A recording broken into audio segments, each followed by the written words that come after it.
할렐루야. 하나님의 은혜가 우리 가운데 함께하기를 예수의 이름으로 축원합니다. 우리 함께 인사하겠습니다. 환영합니다. 사랑합니다. 축복합니다. 1986년 칸 영화제에서 세계에서 가장 먼저 상영한 미션이라는 영화가 있습니다. 그의 황금 종려상을 받고 세계 많은 곳에 개봉하여 많은 사람들에게 울림을 주는 그러한 감동적인 영화인데요. 이 영화하면 떠오르는 것이 가브리엘 오보에나 넬리 판타지아라고 원주민들이 부르는 그 장면일 텐데, 저는 사실 이 영화의 첫 시작이 지금도 기억이 나요. 그 방학 때 서울에 가가지고 삼촌과 같이 극장에 가서 보았었는데, 지하철을 타고 가서 그 첫 장면이 이가수 폭포에 선교사가 그 십자가에 달려가지고 떨어져 죽는 장면으로 시작이 됩니다. 이 선교사는 그 파라과이 밀림에 있는 원주민들에게 복음을 전하기 위해서 자신의 모든 편의를 포기하고 그곳에 가요. 그런데 그의 진심을 알아주지 아니하고 이 원주민들이 그가 전하는 십자가의 복음을 비웃기라도 하듯이 십자가에 그를 묶어서 이가수 폭포에 떨어뜨립니다. 지금은 거기가 아르헨티나 지역이지만 영화의 배경인 1750년은 그 파라과이였어요. 이 파라과이에서 그 선교사는 숨을 끊습니다. 그런데요, 그 소식을 들었던 많은 전도자들이 두려워서 그곳에 가기를 주저하는 것이 아니라 또 거기를 가요. 정말 거기는 복음이 필요한 곳이다. 그래서 가요.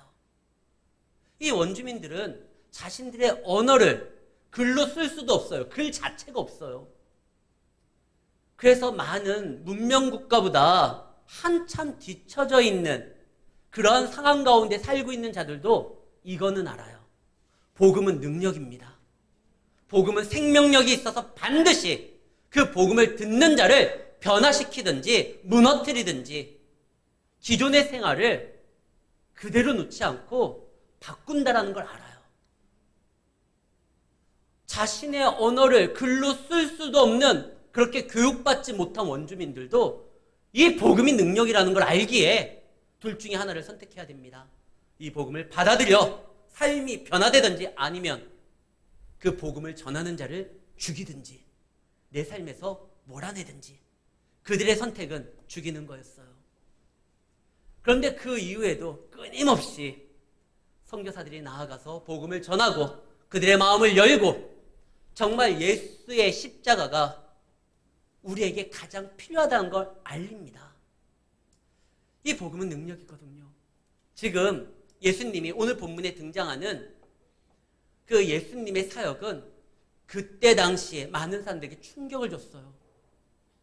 야, 이런 하나님의 놀라운 능력이 어떻게 이제야 우리가 깨닫게 되고 알게 되었을까? 그 복음을 받아들이는 사람들에게는 천국의 기쁨이 있었지만 그것을 도저히 못 받아들이는 사람들이 있어요. 기존의 많은 것을 누리고 있는 사람들. 그 복음을 인정하는 순간 자신들의 기득권을 내놔야 돼요. 그래서 그들은 결정하죠. 죽이자. 그때 예수님께서 말씀하십니다. 너희들이 이 복음을 받지 아니하고 너희들의 삶에, 너희들의 인생에 필요하지 않다 해가지고 버린다 할지라도, 그러면서 17절 말씀, 건축자의 버린 돌이 모퉁이의 머릿돌이 되었느니라. 이거는요, 시편 118편을 인용한 거예요. 건축 현장에 좋은 자재들 말고 버려진 돌들이 있어요. 그건 이제 치우는 거예요. 이건 쓸모없는 거야. 건설 현장에서 막 제거를 합니다. 그런데요, 이 버려진 돌이 건축의 가장 중요한 모퉁이 돌, 기초가 되는 돌이 된다는 거예요. 비록 너희들이 이 복음을 받아들이지 않고 복음을 버리고 하나님의 자녀를 버리고 그를 죽이려고 했지만, 하나님은 그 버려진 그를 통하여 천국의 기초를 세울 것이다. 이 예수님은요, 누구나 다 한 번씩은 만나야 돼요. 살아생전 복음을 듣지 못하여 이 예수님을 만나지 못했다 할지라도 죽어서 심판주 앞에 섰을 때 그를 만나야 돼요. 우리는 이 복음을 듣는 은혜가 우리 시대에 있다는 것에 대해서 감사해야 됩니다. 우리는 당황하지 않고 그 버려진 모퉁이 돌, 천국의 기초인 그 예수님을 나의 구주로 섬김으로 인하여 그 천국을 소유하게 된 자가 됐다라는 것이에요. 많은 사람들이 버리죠. 예수님이 누구한테 또 버려지는지 아십니까? 하나님 앞에 버려져요. 왜? 사람들이 예수님을 버리는 거와 하나님이 예수님을 버리는 건 차이가 있습니다. 사람들은 그들의 삶이 변화되기 싫어서 예수님을 거부하고 예수님을 버렸지만, 예수님을 죽였지만, 하나님은요, 그 예수에게 모든 버려진 사람들, 저주받은 사람들의 대표로 삼아서 예수에게 그 값을 찾았습니다. 그래서 예수님은 심판의 대표였고 저주받은 사람의 대표였어요. 그래서 나무 달린 사람들은 누구나 저주받은 자인데 예수님이 나무에 달려 죽으십니다. 그래서 예수님이 십자가에서 뭐라고 해요? 하나님, 어찌하여 나를 버리시나이까? 버림받을 수밖에 없는 그 세상에 하나님이 예수에게 책임을 묻고 그에게 값을 취해요. 근데 버림받았지만 예수님은 알아요. 자기가 왜 이것을 감당해야 되는지. 온 인류를 구원하기 위해서. 그래서 예수님의 마지막 말이 뭐예요? 내 영혼을 당신께 맡깁니다. 나를 버린 자에게 자기의 영혼을 맡긴다는 건 말이 안 되잖아요. 그것 때문에 그래요, 이유가. 예수님은 버림받을 수밖에 없는 죄인의 대표로서 십자가에 달렸지만 그가 값을 치름으로 인하여 모든 사람들에게 구원을 베푼 거예요.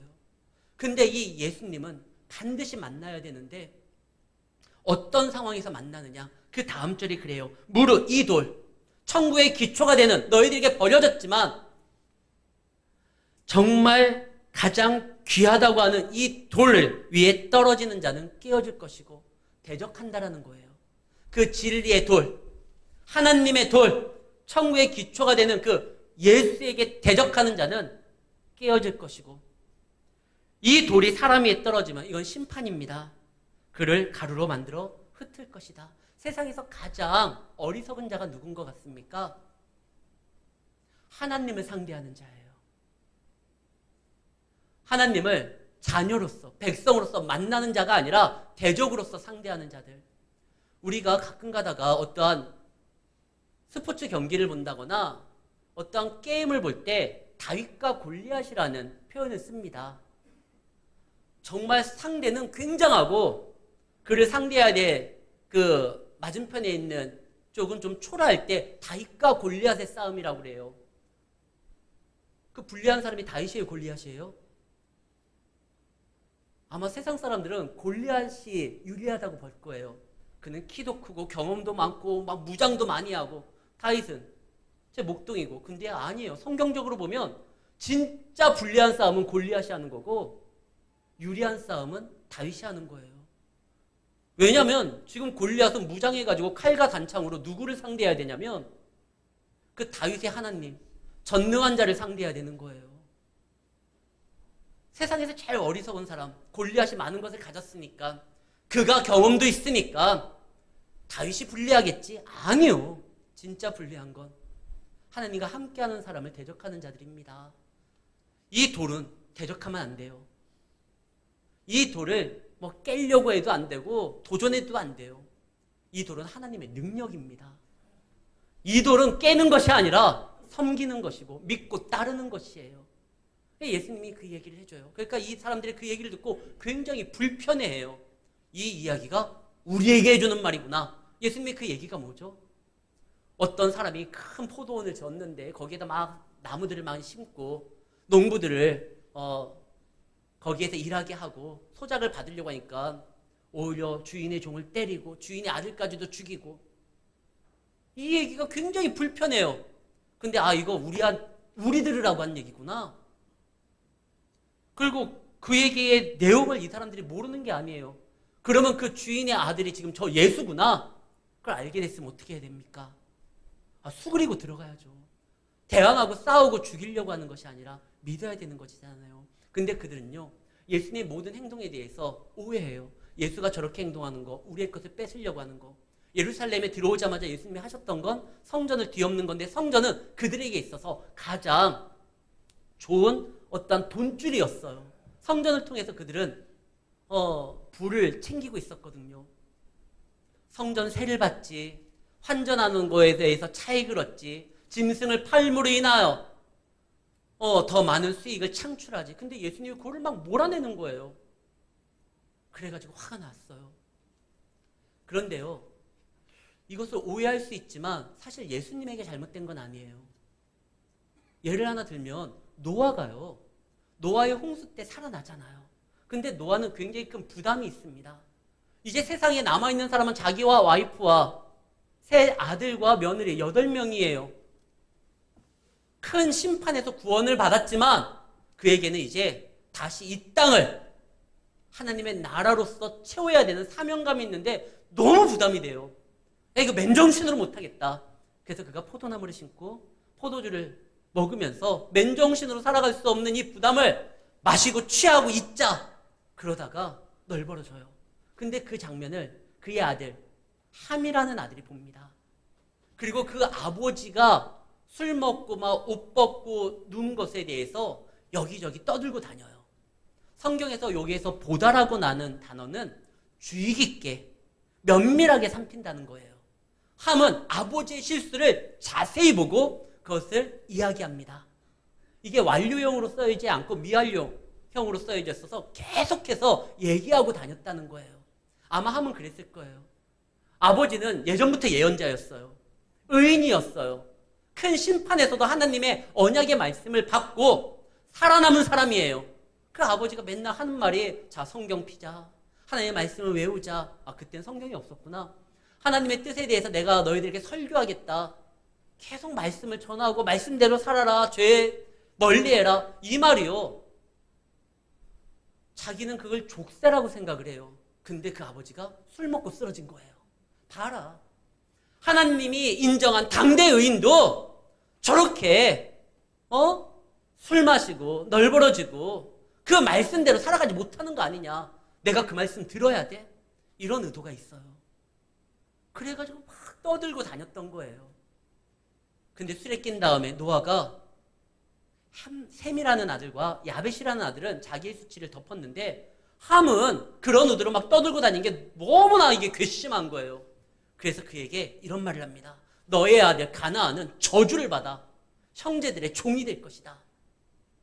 예전에요, 열강들이 식민지를 지배할 때 혹은 아프리카에 사는 흑인들을 노예로 삼을 때 이 본문을 이것이 성경적 근거다라고 이야기한 내용이에요. 함의 아들 가나안이 저주를 받아 그들이 흑인이 됐고 그들을 노예 삼는 건 성경대로 우리가 하는 것이다. 형제들의 노예가 된다고 했으니까 종이 된다고 했으니까 이거는 성경이다. 말도 안 돼요. 성경은 그로 인하여 그가 흑인이 됐다 이런 말도 없고 그 다음에 이거는 노예 삼기 위하여 마치 이것이 하나님의 뜻인 것처럼 포장하라고 기록한 말이 아니에요. 가나안은 함의 아들 가나안은 하나님을 떠나 자신의 욕심으로 살기 쉬운 죄악의 유혹에 넘어가기 쉬운 사람들의 대표예요. 하나님이 그걸 아시고 경고의 말씀을 미리 노아에게 준 겁니다. 노아야, 너에게 새 아들이 있잖아. 내가 심판으로 인하여 너의 가족만 남기고 이제 새로 시작하려고 하는데 죄는 항상 너희들 앞에 엎드려져 있다. 죄의 유혹에 노출되기 쉽다. 특히 너의 손주 가나안은 그런 성향이 많다. 그러니까 미리 그에게 경고하여 그로 하여금 이 부분에 대해서 스스로 자기 마음대로 살아가는 것이 아니라 형제와 함께 자신을 묶음으로 인하여 그 죄성을 눌러야지만 될 수 있다. 경고의 말을 준 거예요. 그랬는데 이 노아가 어떻게 아들한테 야, 네 아들 저주받아. 종이 될 거야.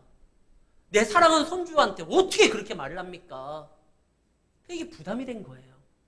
그래서 그동안 얘기를 하지 않았는데 술 먹고 취하고 자기의 수치가 드러난 다음에 함이 막 놀렸다는 얘기를 들으니까 술김에 그동안 이 말하기가 좀 부담돼서 하지 않았었던 그 말을 술에 취해서 술김에 저주하는 마음으로 화난 상태에서 막 퍼부은 거예요.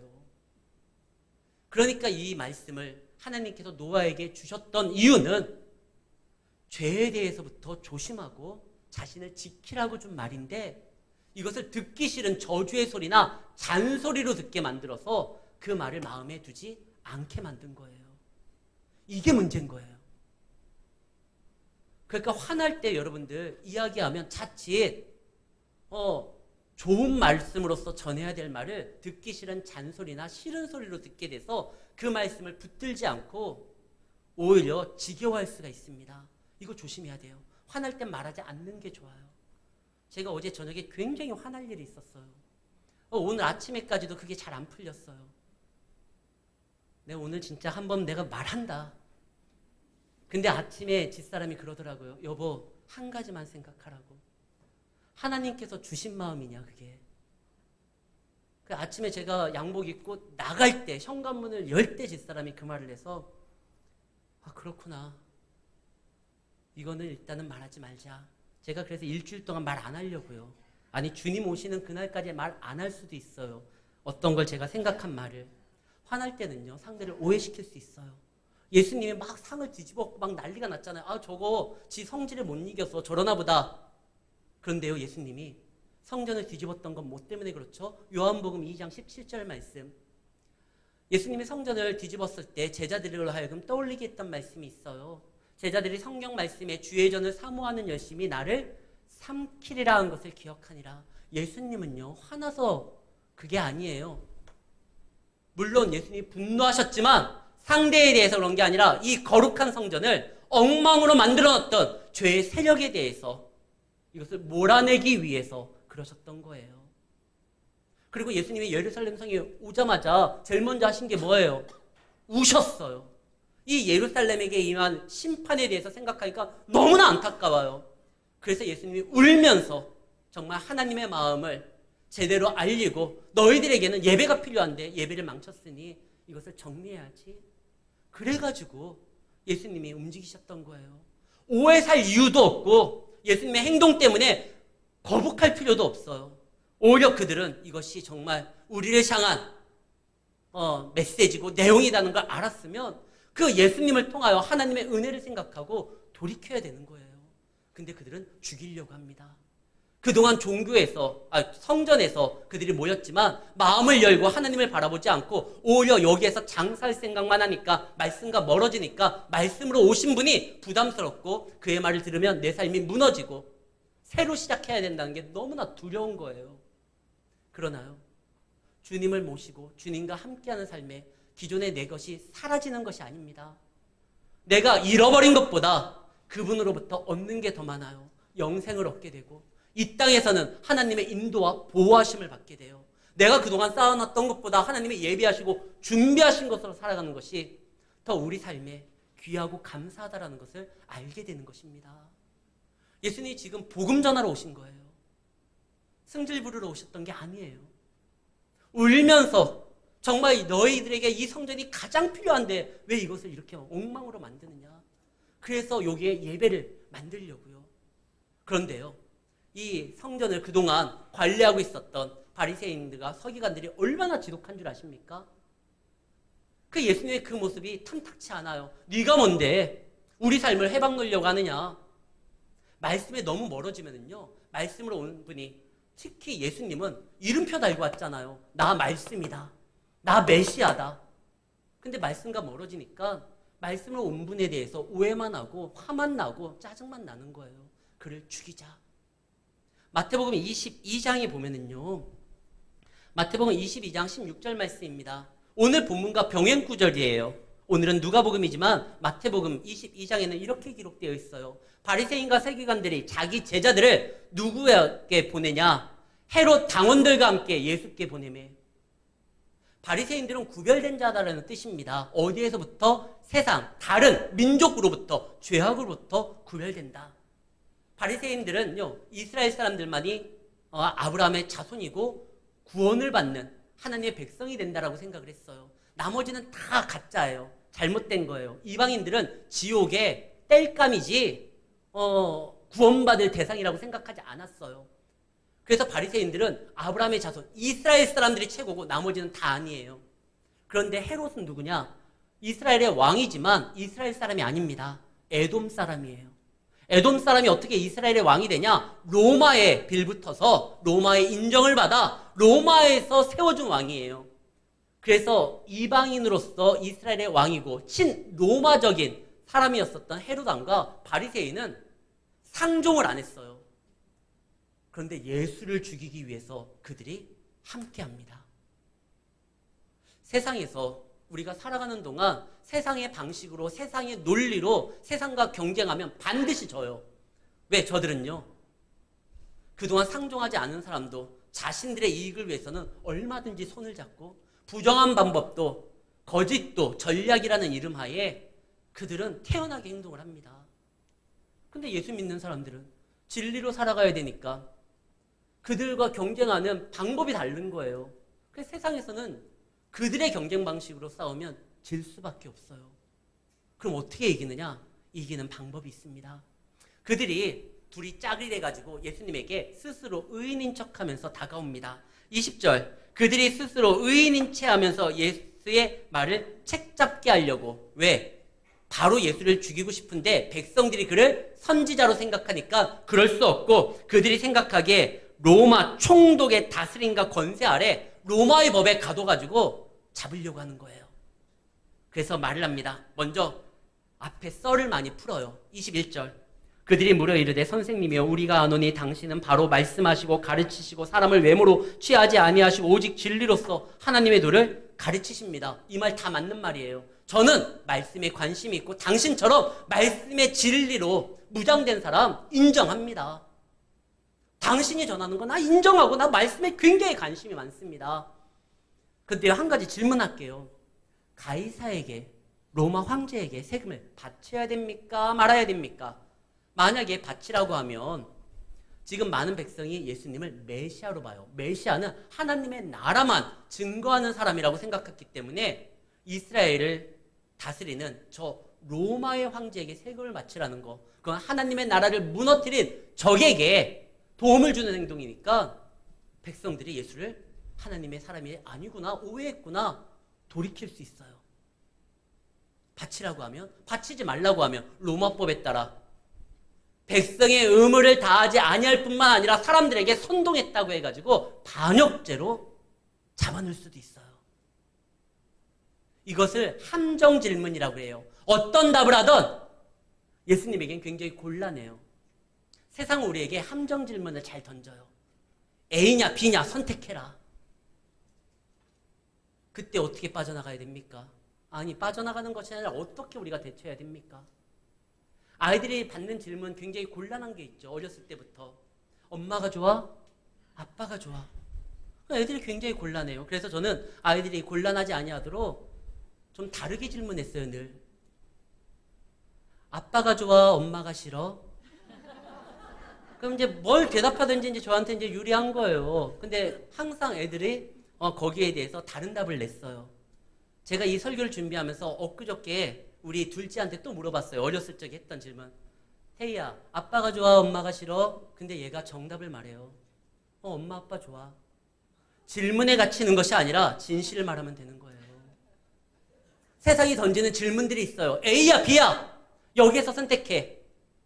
세상이 던지는 질문에 우리가 고민하면 거기에 갇히면 우리의 정체성을 잃어버려요.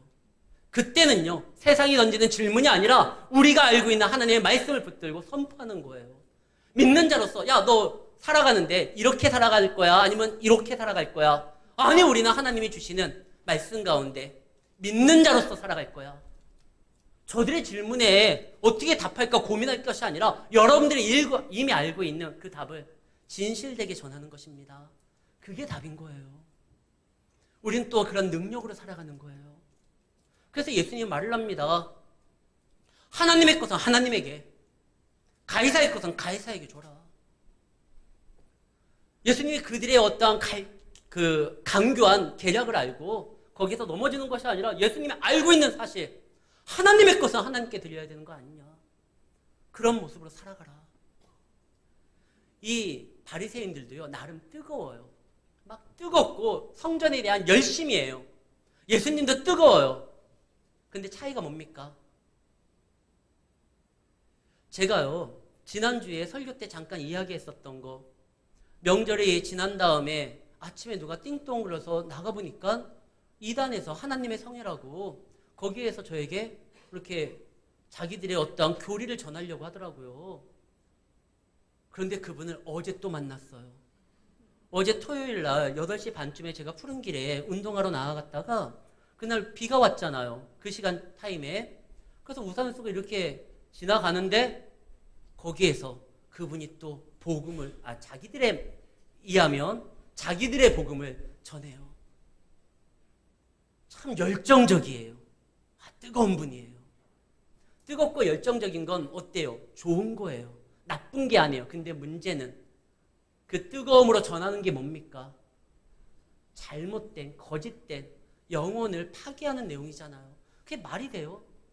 그 하나님의 성회에서 말하는 그 하나님이 그 여자 하나님이거든요. 원래는 남편이 하나님이었었잖아요. 그 남편이 하나님이었는데 남편이 죽네? 그래서 자기가 하나님이에요. 뭔 하나님이 죽기도 하고 또 하나님이 배우자한테 넘어가기도 하고 이게 말이 됩니까? 그런데요. 미혹의 영이에요. 사단은요. 말이 되냐 안 되냐는 것이 아니라 우리로 하여금 우리를 미혹해 함으로 인하여 거짓된 것을 진리인 것처럼 붙들게 만듭니다. 그분은 뜨거워요. 근데 뜨겁지만 그 안에 진리가 없기 때문에 문제인 거예요. 제가 얼마 전에 우리 한 2달 됐을 거예요. 우리 교인 식구들과 같이 어디를 갔다가 점심 때를 놓쳤어요. 너무 배가 고파요. 그때 이제 찌개를 식사 때를 놓친 상황에서 찌개를 먹게 되는데 너무 배가 고파서 제가 그 찌개를 입에 넣습니다. 뜨거워서 입천장이 다 비었어요. 밥을 다 먹는 내내 무슨 맛인지를 모르겠어요. 입천장이 되었고 막 속이 얼얼하니까. 뜨거우면은요, 이게 진짜 무슨 맛인지. 가끔가다 뜨거운 교회들 있잖아요. 막 부러워요. 막 뜨겁고 열정적이고 막 힘이 내고. 그런데요, 뜨거운데 가만히 보면은요, 말씀이 없으면 문제가 됩니다. 그거 이단이에요. 말씀이 없이 뜨거우면 사회적으로 문제가 됩니다. 뿐만 아니라 하나님의 나라에서도 굉장히 문제가 돼요. 뜨겁지만 말씀이 있어야 돼요. 근데 뜨겁기만 하니까 자기가 지금 맛을 잃었는지, 소금의 맛을 언제부터 잃었는지도 모르고 뜨거우니까 그냥 맛이 있는 줄 알고 행동하는 사람들이 있어요. 성전에서 뜨거운 열정을 보였던 그 바리새인들, 그리고 성전이 아버지의 집은 기도하는 집이라고 이야기했던, 뜨겁게 복음을 증거했던 예수님, 둘 다 뜨겁지만 한쪽은 말씀이 없고 한쪽은 말씀 자체였어요.